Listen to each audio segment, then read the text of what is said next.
গত বছর ঢালিউড জুড়ে থেকে যেন থেকে বয়ে যায় উদাহরণ থেকে ঝড়। প্রেক্ষাপটে গ্রহণ থেকে মুখরিত হয়ে উঠে দুষ্টি কোকিলের এই ডাকে।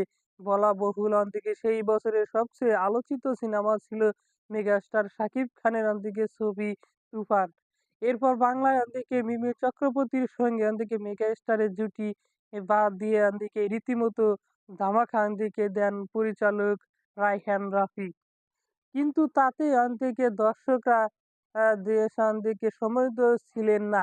এরপর থেকে আলোচনায় থেকে ইতিকা থেকে দেয় শাকিব খানকে নিয়ে থেকে আবারও পর্দায় ফিরবেন রাফি। আরও তাতেই থেকে শুরু হয় তুফান এর সিনেমাটিকে নিয়ে চর্চা থেকে তুফান 2 নিয়ে থেকে ভাবলেও পরিচালক ঘোষণা দেন সাকিবকে নিয়ে কাণ্ড থেকে আসছে তিনি আরও তা পরিচালিত বছরেই। এবার থেকে সাকিবের রায়হানের থেকে তাণ্ডব ছবি নায়িকা নিয়ে থেকে দৃষ্টি থেকে হয়েছে নানান জল্পনা, অর্থাৎ কে হয়েছে সাকিবের নতুন নায়িকা তা নিয়ে আলোচনা চলেছে নেটিজেনদের মাঝে। তবে সাকিবের ভক্তদের